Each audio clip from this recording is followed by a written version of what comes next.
Today on Thai Caliente, we're going to be making a super easy and flavorful red curry using chicken, sweet potato, and kale.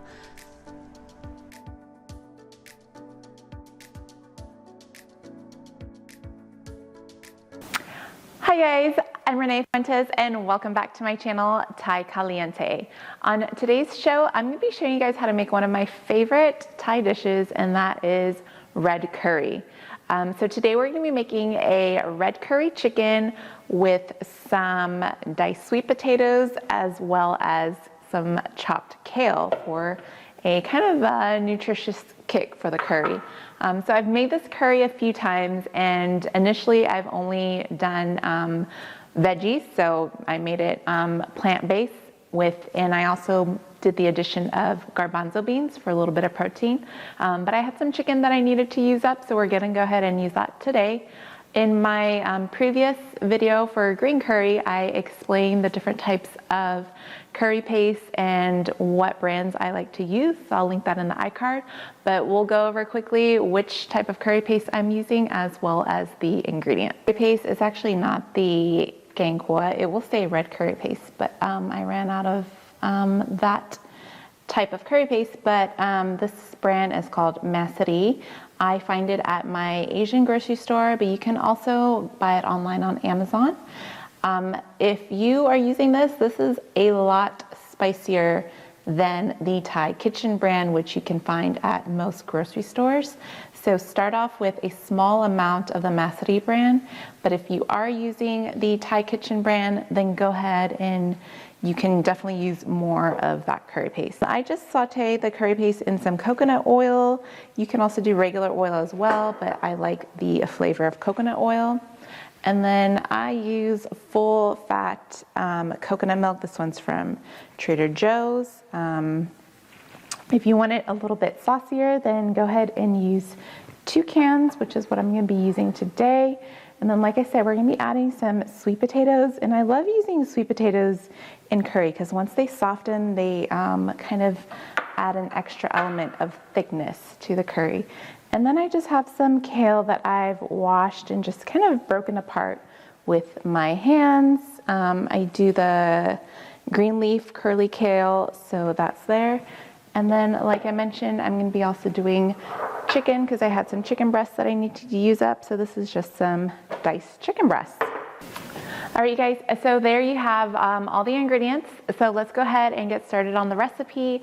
I will link the products that I used down in the description below. And if you aren't using a protein, then you can go ahead and skip that step and just move on to sauteing the veggies in the curry paste. But let's get started. In a large saucepan over medium heat, go ahead and add your coconut oil or any oil that you prefer. And then I'm going to be adding my curry paste, and make sure the heat isn't too hot, otherwise it's going to splatter all over you. And I'm just kind of breaking it up into the oil so that way it's not one big clump. And you can kind of see now how it's dissolved a little bit. So I'm gonna add my chicken. So like I mentioned, if you're not using any meat, then you would just add your sweet potatoes at this point. Or if you wanted to do a different protein like pork or beef, you would just do the same method.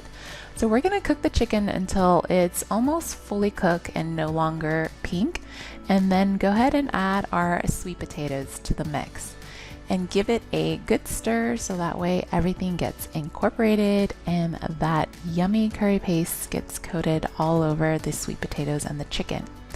And at this point, we're going to add our coconut milk. Go ahead and give the coconut milk a shake, and if it's cold, then it's going to solidify at the top, or you can just kind of scoop it out with your spatula. Make sure you get all of that delicious coconut milk out. So like I mentioned, we're going to be using 2 cans of coconut milk, so go ahead and add your second can. Like I said, depending on how saucy or creamy you want your curry, you can definitely do 1, or if you want it a little bit creamier, then go ahead and add the 2. Place a lid on and bring the curry to a gentle simmer for about 10 minutes. This is to allow the sweet potatoes to soften as well as the chicken to fully cook. And now I'm going to season it with some Thai fish sauce. If you are not a fan of fish sauce, you can add a little bit of salt. And then this is coconut sugar to give it a little bit of sweetness, but you can also add regular sugar as well. Give it a stir, and very important, make sure you taste it. So as of right now, the curry's done. So I'm just gonna add my kale into the curry. I'm going to turn off the heat and place a lid, and just for about a few minutes so the kale can wilt, and our curry's done. So see how nice and creamy it turns out. Once the sweet potatoes soften, it gives an extra element of creaminess. So I'm serving it with some jasmine rice. You could do brown rice, quinoa, cauliflower rice for a low carb meal, and just go ahead and ladle all that goodness into your bowl.